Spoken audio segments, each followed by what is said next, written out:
Hello everyone, welcome to the dynamic study, and this is our fourth curiosity concept video, and that is only basically for what? Basically for unit conversion from ppm to milligram per meter cube. अगर आप देखेंगे exam के आपके point of view से बहुत ही ज़्यादा important है, क्योंकि एग्जाम में ये काफ़ी पूछे जाने वाला क्वेश्चन है। कोई भी गैस का कंसंट्रेशन आपका पीपीएम में दे दिया गया, फिर उसको मिलीग्राम पर मीटर क्यूब में यूनिट कन्वर्ट करने से पूछ लेगा कि हाँ इसका value milligram per metre cube में क्या होगी, या पीपीबी में देके वो माइक्रोग्राम पर मीटर क्यूब में पूछ लेगा। ये बेसिकली आपकी यूनिट फर्स्ट जो कि फंडामेंटल ऑफ इन्वायरमेंटल साइंस है, उसके सब topic mass and energy transfer से रिलेटेड है। चेक योर सिलेबस अपना देख लीजिए आप एक बार, आपको बेसिकली समझ में आ जाएगा अगर आप देखे होंगे तो देखो पीपीएम और मिलीग्राम पर मीटर क्यूब किसी भी यूनिट कन्वर्जन में आपको ये पता होना चाहिए कि उन दोनों के बीच में रिलेशन क्या है। अगर आप पीपीएम और मिलीग्राम पर मीटर क्यूब के बीच में रिलेशनशिप इस्टेब्लिश कर लेते हैं तो आपका यूनिट कन्वर्जन का फंडा एकदम क्लियर हो जाएगा। तो शुरू करते हैं एकदम शुरू से ही। देखो मिलियन बिलियन ट्रिलियन यानी एमबीटी, सिंपल सा याद रखो एमबीटी यानी मिलियन बिलियन ट्रिलियन। और मिलियन में कितना 10⁻⁶, बिलियन में कितना फिर 3 जीरो बढ़ा दो 10⁹, ट्रिलियन में कितना फिर 3 जीरो बढ़ा दो 10⁻12, 6 में 3 जीरो बढ़ाओगे 9 तो वो हो जाएगा बिलियन। अब बिलियन में 3 जीरो बढ़ा दोगे तो हो जाएगा ट्रिलियन, यानी 10⁻⁶, 10⁻9, 10⁻12 मिलियन बिलियन ट्रिलियन यानी एमबीटी। इसी तरीके से 1 किलोग्राम में भी आप देख लो, ये बेसिक आपके फंडा है जो आपको पता होना चाहिए और क्लियर भी होना चाहिए, क्योंकि ये अक्सर ही काम में आते हैं आपके जब भी आप एनालिटिकल केमिस्ट्री या फिर इन्वायरमेंटल साइंस में इन्वायरमेंटल केमिस्ट्री या फील्ड में काम करते हैं, चाहे इकोलॉजी में काम करो चाहे केमिस्ट्री में काम करो। अक्सर बड़े लेवल पे मिलियन मिलियन ट्रिलियन और किलोग्राम मिलीग्राम माइक्रोग्राम नैनोग्राम ये आपके अक्सर पूछे जाने वाले आपको यूज़ में आने वाले फंडा है, यूनिट है, इनको आपको मेमोराइज्ड होना चाहिए।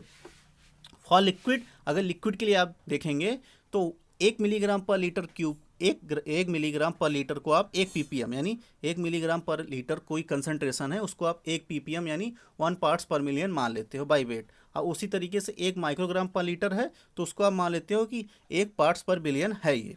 इसी तरीके से लेकिन आप क्या 1 मिलीग्राम पर लीटर गैस को 1 पीपीएम मान सकते हो, या 1 पीपीएम गैस को 1 मिलीग्राम पर लीटर मान सकते हो? नहीं मान सकते। गैस को लीटर में कैसे आप जस्टिफाई करोगे भाई, नहीं कर सकते हो। तो ये यूनिट कन्वर्जन आप 1 पीपीएम को 1 मिलीग्राम पर लीटर नहीं मान सकते, जस्टिफाइड नहीं है।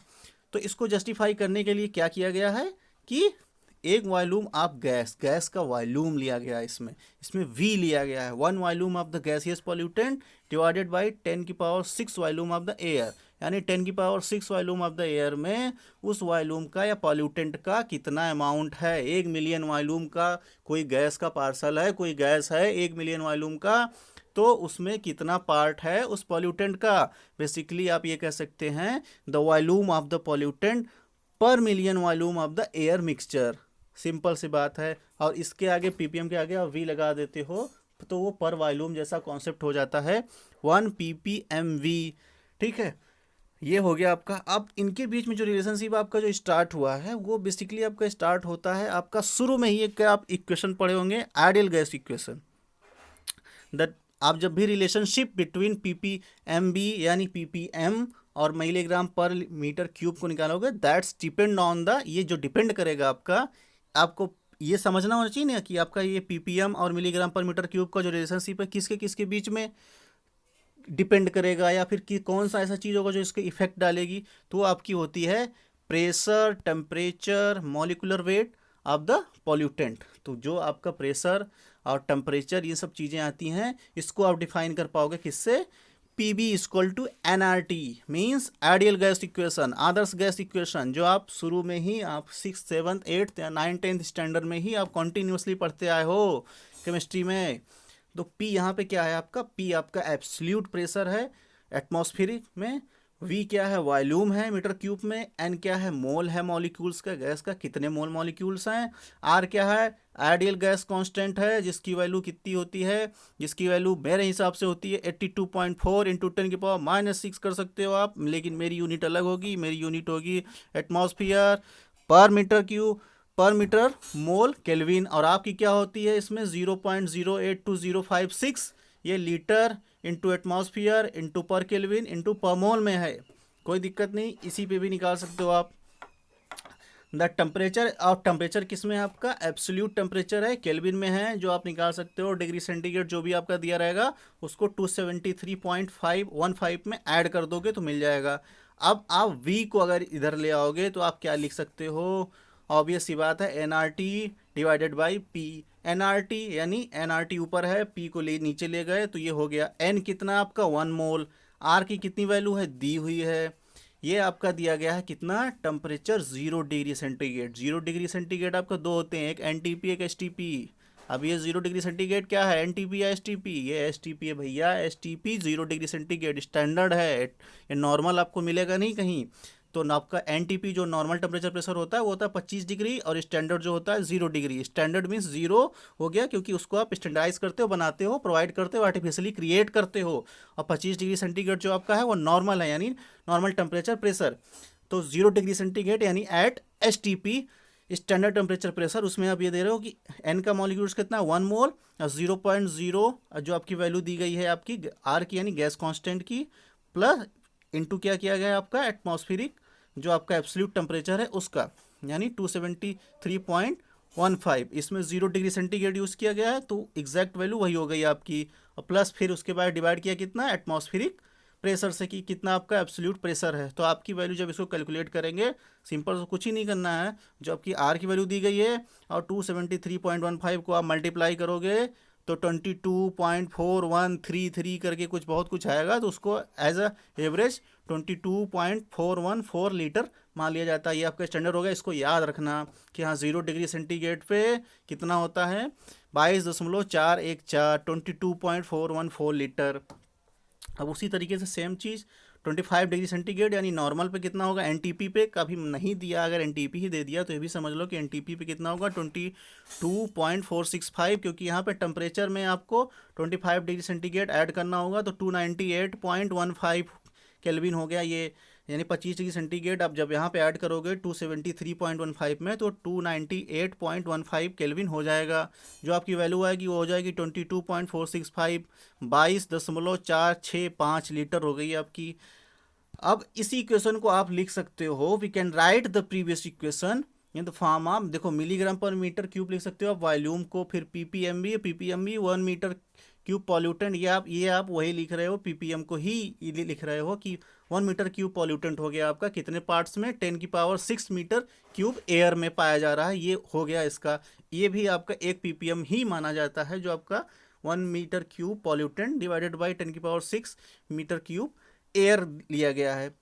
अभी थोड़ी देर पहले फर्स्ट लाइन में बताया था ना कि हाँ 10⁶ मिलियन मॉलिक्यूल्स में एयर के कितना पॉल्यूटेंट पाया जा रहा है, वही आपका 1 ppm बताता है।